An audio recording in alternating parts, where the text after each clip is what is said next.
जय श्री राम साथियों। आज हम पढ़ेंगे छायावादी कवियों के बारे में।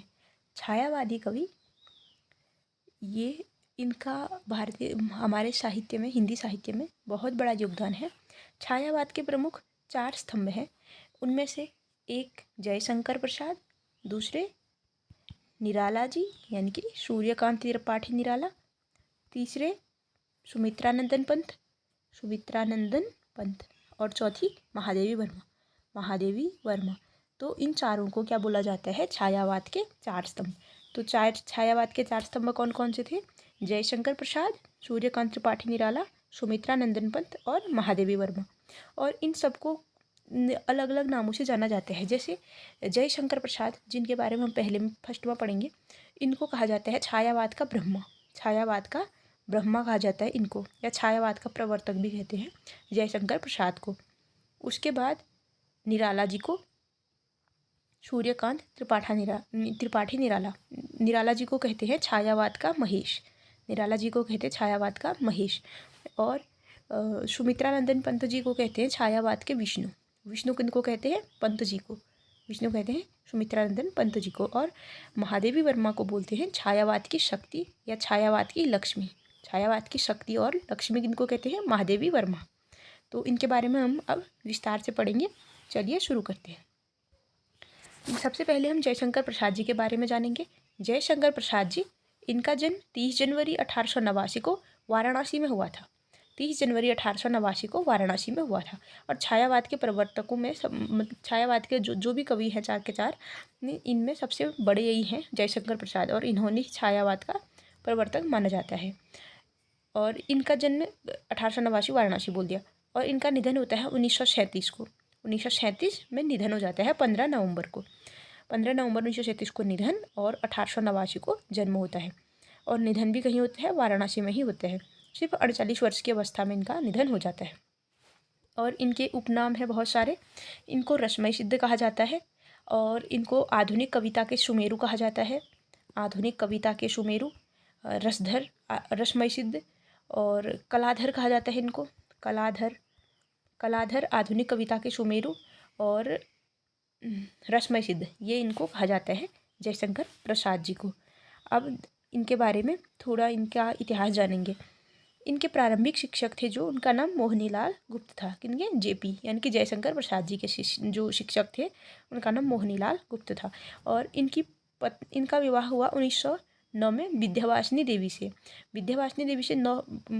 1909 में इनका विवाह हुआ, लेकिन दुर्भाग्यवश इनकी मृत्यु हो जाती है। फिर 1917 में इनका फिर से विवाह होता है सरस्वती देवी के साथ, लेकिन इनकी भी मृत्यु हो जाती है। फिर 1919 में कमला देवी के साथ इनका विवाह होता है, और उनसे इनको एक रत्न शंकर प्रसाद नाम का पुत्र प्राप्त होता है 1922 में। तो इसके बारे में इनकी बहुत सारी कविताएं हैं। जैसे इसमें से एक ये भी है कि उज्ज्वल गाथा कैसे गाऊं मधुर चांदनी रातों की। इस तरह से मतलब बहुत सारी बातें हैं। ये इन्होंने बहुत ज़्यादा संघर्ष किया होता है अपने जीवन में, तो उसके बारे में। और उसके बाद फिर ये अपना हिंदी साहित्य में अपना अभूतपूर्व योगदान देते हैं। तो अब हम इनकी रचनाओं को पढ़ेंगे। इनकी रचनाएं हैं वन मिलान, प्रेम राज्य, अयोध्या का उद्धार, कानन कुसुम, प्रेमी पथिक, शोकोच्छ्वास, भृगुवाहन, झरना, आंसू, लहर, कामायनी, उर्वशी, करुणालय, महाराणा का महत्व है। ये रचनाएं हैं किनकी? जयशंकर प्रसाद की। इनको 4-5 बार रिवाइज करेंगे तभी ये याद होंगे। वन मिलान, प्रेमराज, अयोध्या का उद्धार, कानन कुसुम, प्रेम पथिक, शोकोच्छ्वास, भृगुवाहन, झरना, आंसू, लहर, कामायनी, उर्वशी, करुणालय, महाराणा का महत्व। वन मिलान, प्रेमराज, अयोध्या का उद्धार, कानन कुसुम, प्रेम पथिक, शोकोच्छ्वास, भृगुवाहन, झरना, आंसू, लहर, कामायनी, उर्वशी, करुणालय, महाराणा का महत्व। और इनकी कुछ कहानियाँ भी हैं। आकाशदीप, आंधी, पुरस्कार, मधुआ, बिसाती, ये भी कहानियाँ हैं। आकाशदीप तो ये पहले बोल दिया। प्रतिध्वनि, छाया, ये भी कहानी संग्रह है।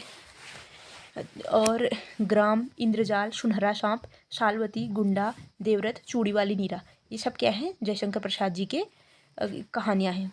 एक बार इनको फिर से बोलेंगे। आकाशदीप, आंधी, पुरस्कार, मधुआ, बिसाती, प्रतिध्वनि, छाया। आकाशदीप, आंधी, पुरस्कार, मधुआ, बिसाती, प्रतिध्वनि, छाया। आकाशदीप, आंधी, पुरस्कार, मधुआ।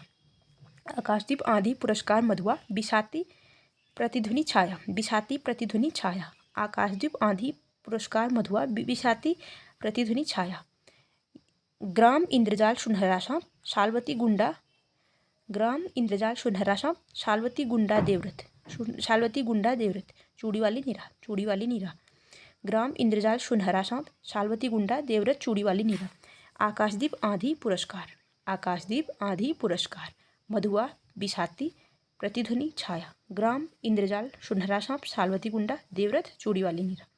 और इनके निबंध भी हैं, इनके निबंध भी है काव्य, काव्यकला, रहस्यवाद, यथार्थवाद और काव्यकला, रहस्यवाद, यथार्थवाद और छायावाद, रस।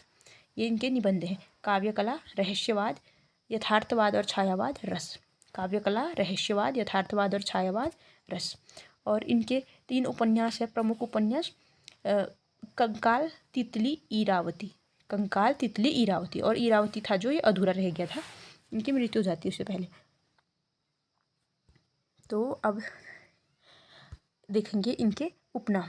इनके उपनाम अभी हमने बोले थे पहले, आधुनिक कविता के सुमेरु, कलाधर और छायावाद का ब्रह्मा, ये सब जयशंकर प्रसाद के थे ना। अब फिर से देखते हैं, झारखंडी, झारखंडी बोलते हैं क्योंकि झारखंड के थे ना, तभी झारखंड के आते थे, तो झारखंडी। और कलाधर, आधुनिक कविता के सुमेरु पहले बोला था, छायावाद के प्रवर्तक, छायावाद का ब्रह्मा, छायावाद के प्रवर्तक और छायावाद का ब्रह्मा इनको कहते हैं, क्योंकि जैसे ब्रह्मा जी सृष्टि की रचना करते हैं वैसे ही इन्होंने छायावाद का, छायावाद के मतलब वो ये प्रवर्तक आ जाते हैं। तो ये इनके नाम थे, झारखंडी, कलाधर, आधुनिक कविता के सुमेरु, छायावाद का प्रवर्तक, छायावाद का ब्रह्मा। अब बात करेंगे हम इनका नाटक। इनका एक नाटक था स्कंदगुप्त, इनका एक नाटक था स्कंदगुप्त, 1932 में प्रकाशित हुआ। इनका नाटक था स्कंदगुप्त, 1932 में प्रकाशित हुआ। और इनका जो कामायनी काव्य था ये 1936 में आया। कामायनी जो काव्य था ये 1936 में आया। ये एक काव्य संग्रह है, इसमें बहुत अच्छी कविताओं का संकलन है। अलग अलग विधा पे कविताएं दी गई हैं इसमें, जैसे प्रेरणा पे, ईर्ष्या, और मतलब जो भावनात्मक कविताएं हैं इसमें बहुत सारी, जो हमारे मतलब जीवन से संबंधित होती हैं। तो वो उसका प्रकाशन हुआ था 1936 में। स्कंदगुप्त नाटक लिखा था जयशंकर प्रसाद ने। कामना, अजातशत्रु, स्कंदगुप्त, चंद्रगुप्त, प्रायश्चित, ध्रुवस्वामिनी, कल्याणी, ये सारे क्या थे, इनके नाटक थे। इनके नाटक के बाद फिर से देखेंगे स्कंदगुप्त, सबसे जरूरी स्कंदगुप्त और स्कंदगुप्त, चंद्रगुप्त, स्कंदगुप्त, चंद्रगुप्त, अजातशत्रु, स्कंदगुप्त, चंद्रगुप्त, अजातशत्रु, कामना, प्रायश्चित, कामना, प्रायश्चित, कामना, प्रायश्चित, कल्याणी, कामना, प्रायश्चित, कल्याणी, ध्रुवस्वामिनी, ध्रुवस्वामिनी, स्कंदगुप्त, चंद्रगुप्त, अजातशत्रु, कामना, प्रायश्चित, कल्याणी, ध्रुवस्वामिनी, स्कंदगुप्त, चंद्रगुप्त, अजातशत्रु, कामना, प्रायश्चित, कल्याणी, ध्रुवस्वामिनी, ये इनके नाटक थे। स्कंदगुप्त कब आया, 1932 में। कामायनी काव्य कब प्रकाशित हुआ, 1936 में। और इनकी एक एकाकी भी है, उसका नाम है एक घूंट। इनकी एकाकी भी है, उसका नाम है एक घूंट। और ये हिंदी साहित्य की पहली एकांकी है, हिंदी साहित्य की पहली एकांकी है एक घूंट। और जन्मेजय का नागयज्ञ भी लिखा है इन्होंने, जन्मेजय का नागयज्ञ, जन्मेजय का नागयज्ञ। तो ये थे जयशंकर प्रसाद के बारे में। अब एक PDF और मतलब एक पेज और है, उसमें थोड़ा और अच्छे से लिखा है, उसको भी देखते हैं। ये इनका जन्म कब हुआ था, 1889 में हुआ था, और मृत्यु 1937 में होती है। और कामायनी कब छपा था हमारा, 1936 में छपा था ना। और इनका जो अधूरा उपन्यास कौन सा था, इरावती था। और बाकी दो थे, कंकाल और तितली।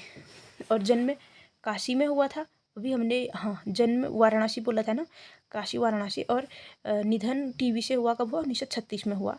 और उपनाम आधुनिक कविता के सुमेरु, कलाधर, और क्या थे, झारखंडी, और छायावाद के ब्रह्मा। इनको छायावाद का प्रवर्तक माना जाता है। छायावाद के 4 स्तंभ है जो जिनके बारे में हमने बात की थी। जयशंकर प्रसाद छायावाद का ब्रह्मा कहा जाता है, निराला जी को छायावाद का महेश कहा जाता है, महादेवी वर्मा को छायावाद की शक्ति और लक्ष्मी कहा जाता है, सुमित्रा नंदन पंत जी को छायावाद का विष्णु कहा जाता है। इनके उपन्यास अभी हमने बोले थे फिर से, कंकाल, तितली, इरावती अपूर्ण था। ऐतिहासिक विषय पर लिखा हुआ था कौन, इरावती। इरावती उपन्यास इन्होंने ऐतिहासिक विषय पर लिखा लेकिन अपूर्ण रह गया। और कंकाल और तितली उपन्यास सामाजिक विषय पर आधारित थे। कंकाल और तितली सामाजिक विषय पर आधारित थे।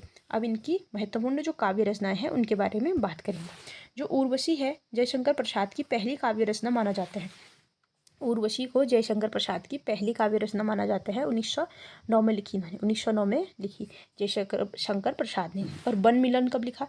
वन मिलन भी 1909 में लिखा। वन मिलन इनका जब पहली बार विवाह हुआ था तो तब 1909 में ही हुआ था ना।